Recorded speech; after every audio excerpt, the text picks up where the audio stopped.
வணக்கம் ஃப்ரெண்ட்ஸ், இது உங்கள் திண்டுக்கல்காரங்க சமையல்.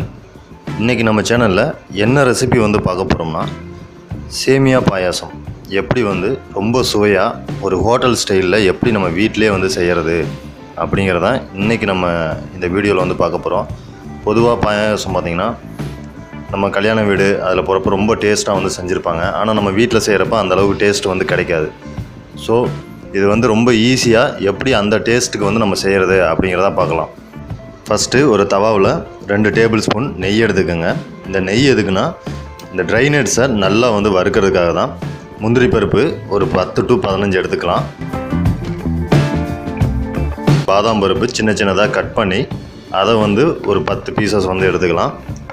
இதை லோ ஃப்ளேமில் வச்சு வருங்க. ஏன்னா அதிகமான ஃப்ளேமில் வச்சிங்கன்னா கருகி போயிடும். அதனால் நம்ம லோ ஃப்ளேமில் வறுத்துக்கிறோம். பொன்னிறமாக வந்ததுக்கப்புறம் இது கூட 10 திராட்சை சேர்த்துக்கலாம். இந்த திராட்சையை நம்ம முன்னாடியே போட்டோம்னா கருகி போயிடும். அதனால் நம்ம கடைசியாக தான் அந்த திராட்சையை சேர்த்துக்கணும். சேர்த்துட்டு இதை நம்ம தனியாக ஒரு எடுத்து வச்சுக்கலாம். பாருங்கள், நல்லா கோல்டன் கலர் வந்துருச்சு. அதுக்கப்புறம் இதே தவாவில் நம்ம சேமியா ஒரு 100 கிராம் எடுத்து நல்லா ப்ரௌன் கலர் வர மாதிரி வறுத்து எடுத்துக்கிறோம்.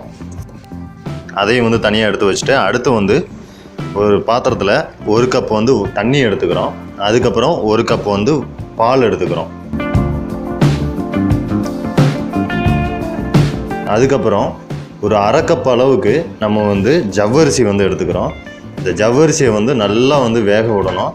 அது வரைக்கும் நம்ம என்ன பண்ணிட்டு இருக்கணும், தொடர்ச்சியாக கிண்டிக்கிட்டே இருக்கணும். இப்போ கிண்டாம விட்டிங்கன்னா என்ன பார்த்தோன்னா அடிபிடிச்சு போயிடும். ஜவ்வரிசி சரியாக வேகாது. அதனால் தொடர்ச்சியாக கிண்டிக்கிட்டே இருக்கணும். அது ஜவ்வரிசி பார்த்தீங்கன்னா நல்லா கண்ணாடி மாதிரி ஒரு பதம் வர அளவுக்கு கிண்டிக்கிட்டே இருக்கணும். இதில் இருக்க மாதிரி வரணும். அதுக்கப்புறம் நம்ம வறுத்து வச்சுருந்த அந்த சேமியாவை எடுத்து இந்த இதில் ஆட் பண்ணிக்கிறோம். ஆட் பண்ணிட்டு அதையும் நல்லா மிக்ஸ் பண்ணுறோம். மிக்ஸ் பண்ணிட்டு ஒரு 2 நிமிஷம் நல்லா வேக விடுங்க.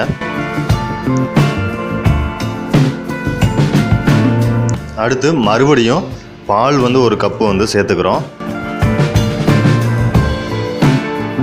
அடுத்து ஒரு 3/4 கப்பு அளவுக்கு சர்க்கரை சேர்த்துக்கிறோம். நம்ம மில்க் மேடு இதில் சேர்க்க போகிறோம். அதனால் நான் 3/4 கப்பு எடுத்துக்கிறோம். மில்க் மேடு இல்லாதவங்க 1 கப்பாக எடுத்துக்கோங்க.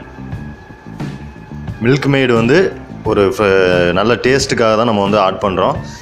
இல்லாதவங்க ஒன்றும் கம்பல்சரி கிடையாது. இதை மில்க் மேடையும் நல்லா மிக்ஸ் பண்ணிக்கிறோம்.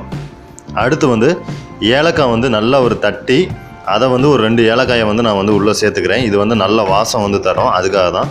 அதுக்கப்புறம் என்ன பண்ணுறேன்னா, வறுத்து வச்சுருந்த அந்த முந்திரி பருப்பு அதெல்லாம் இருக்கு இல்லையா, அது எல்லாத்தையும் நம்ம உள்ளே சேர்த்துக்கிறோம். குங்குமப்பூ, அதாவது கலருக்காக இதை சேர்க்கலாம்.